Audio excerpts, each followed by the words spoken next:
ایک دفعہ سنایا سی بڑا پیارا جا اج تک وہی گونج محسوس ہو رہی ہے. وہ سچا وہی ذات بھی سچی. ایک دفعہ ہو جائے ہم. جی صفحہ نمبر 30 صفحہ نمبر 27. اچھا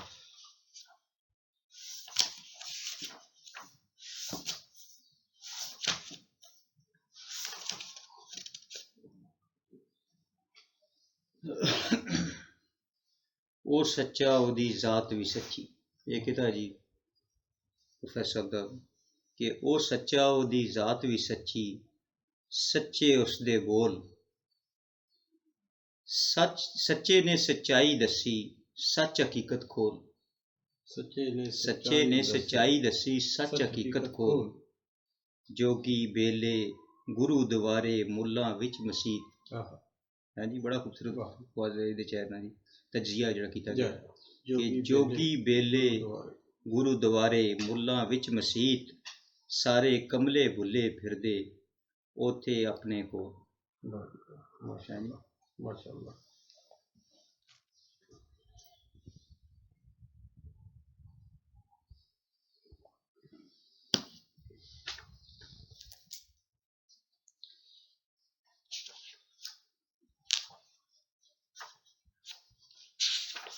جڑا شروع والا نا لکھیا جی اس طرح اپنی الفاظ وچ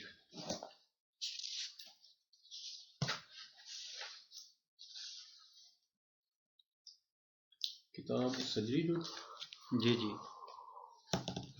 شاید پروفیسر ارشد حسین ارشد صاحب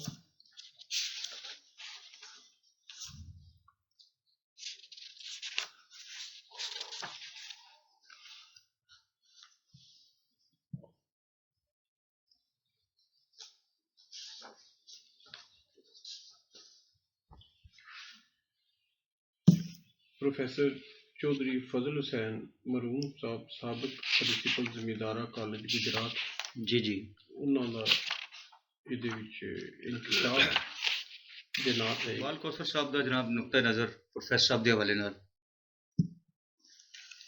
کہ پروفیسر ارشد حسین ارشد میرے ایک دیرینہ مہربان دوست ہیں.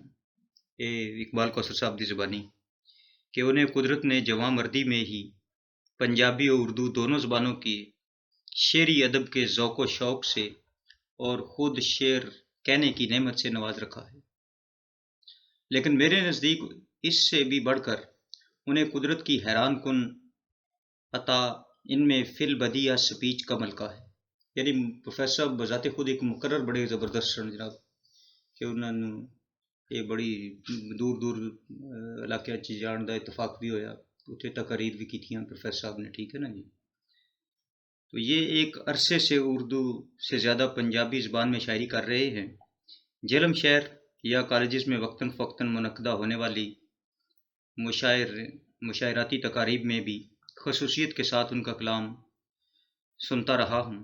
یہ امر نہایت خوش آئند ہے کہ آپ یہ اپنے کہے ہوئے پنجابی کلام پر مشتمل اپنے اولین شعری مجموعے کی اشاعت کا اہتمام کر رہے ہیں. ان کے سنے ہوئے کلام اور اب ان کی نئی شاعری کے فراہم کردہ جو اوراق میری نظر سے گزرے ہیں میں اپنے اس مختصر تحریری تبصرے کے لیے انہیں کو بنیاد بنا رہا ہوں.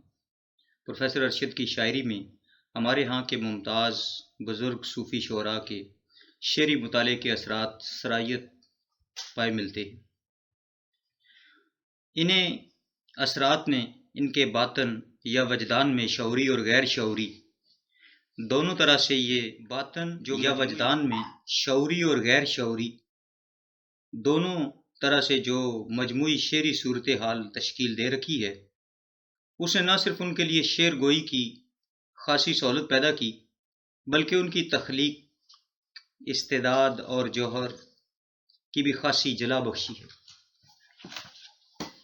تاہم شاعر نے ان کی حیت کلام کے تطبیع سے خاصا ہٹ کر اپنی شاعرانہ افتاد طبع اور تقاضائے مزاج کے مطابق تخلیقی اظہار کا ایک اپنا اسلوب اختیار کیا ہے.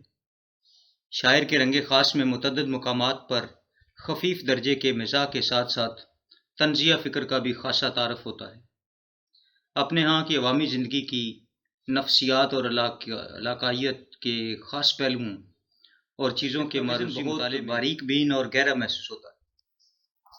اسی لوک رہتل سے جو اپنی شعری علامتیں، تماثیلیں، تشبیہات اور استعارے اخذ کر کے اس کی ہرتی پھرتی زندگی کو اپنی شعری تخلیقات کے موضوعات بناتے ہیں، انہیں کے نئے آب و رنگ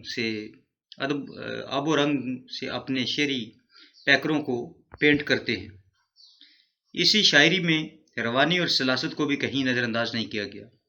آخر میں بھی امید کرتا ہوں اور دعا بھی کہ اللہ تعالی ہمارے اس مخلص اور ذہین شاعر کے اگلے شعری امکانات کو بھی تابناک بنائے اور ان کی موجودہ تخلیقی کاوشوں کو بھی اس کا خوشگوار اجر دیتے ہوئے اسے ہر کہیں پسندیدگی اور پذیرائی سے باریاب کرے۔ یہ جناب تبصرہ سی اپنا اقبال کوثر صاحب نے اس حوالے نال